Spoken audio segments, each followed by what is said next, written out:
Hi, I'm Dr. Natalie Marks, and thanks for joining us on another Fountain Report conversation. Joining me today is Dr. Amanda Donnelly, author of the book Leading and Managing Veterinary Teams. Dr. Donnelly, thanks so much for joining us. Thank you.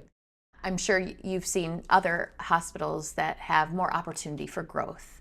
What is one or two mistakes that you've seen over the years that has unfortunately not built on that client retention, but maybe has eroded it a bit, and so there's not the client loyalty that practice is looking for? Well, I think that the biggest mistake that sometimes practices make is they forget to focus on the team's needs. They forget to focus on creating that great work environment and a positive culture.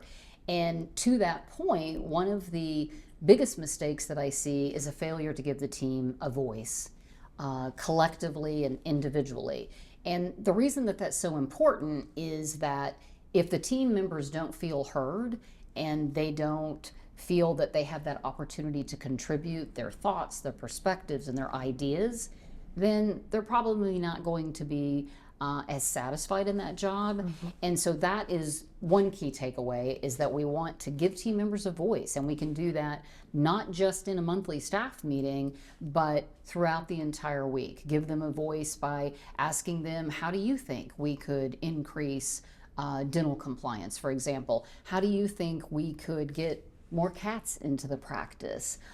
Because that's how you will achieve more creativity and honor the ideas that team members have. And I also think that practices forget to ask the newer team members, especially the younger generations, for their ideas.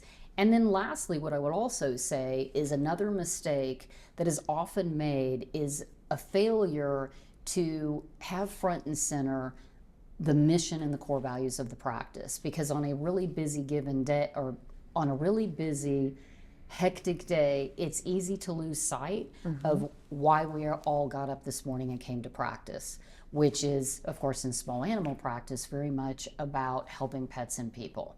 So helping the team by reminding them, sharing success stories about the good work that we do. All of those actions to bring the team together really helps a practice be successful, because if the team members are happy, they're going to be able to serve the clients with a lot more joy.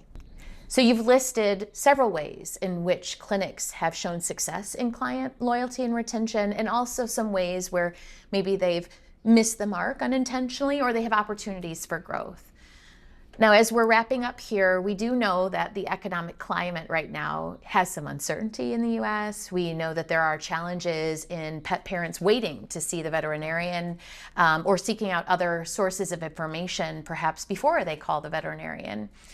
So where are you recommending that hospitals go to still maintain and drive that client loyalty and retention, even with the challenges we're facing today?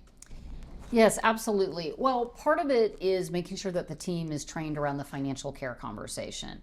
We certainly don't want to make any assessments or judgments about what a pet owner is willing to pay, but what we always want to do is make sure that we are training our teams to have proactive, transparent, compassionate financial care conversations.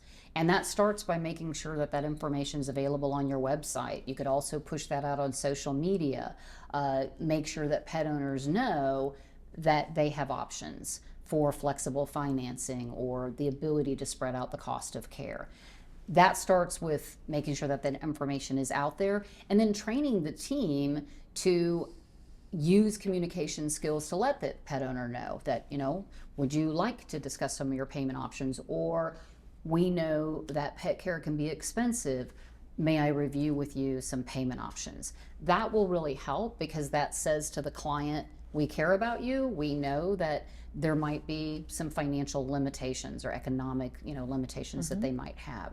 So part of it is about the financial care conversations. So much of it also is remembering how bonded people are to their pets and looking at those shared decision-making communication skills and figuring out, well, maybe we don't do everything today, but we start with a few tests, what they can afford today, and then use a stepwise process. Not everything always has to be done on that appointment. So using those shared decision making, understanding spectrum of care, communicating with the pet owner, and then ultimately what it really comes down to is making sure all the team members are trained to communicate about benefits. Because what happens so often if people are concerned about discretionary spending is they have to understand the benefits, and using the word benefit is really key here, because what people want to know is how are your services or products going to benefit my pet and my bond with my pet. And that's often the missing piece, is that veterinarians in particular and other team members tend to focus on what I call the features, just the how we're going to do a procedure or the how of the products, and they don't give equal time to the benefits of the service, because people want the best for their pets. So I think if teams make sure they are using specific communications to connect with pet owners, focus on benefits, and then offer payment options, those three action steps together are going to lead to higher levels of client loyalty and compliance. Wonderful. So many great tips here. Thank you so much. Dr. Amanda Donnelly, speaker, consultant, and also author of Leading and Managing Veterinary Teams. I'm Dr. Natalie Marks. We hope you'll join us next time for another Fountain Report conversation.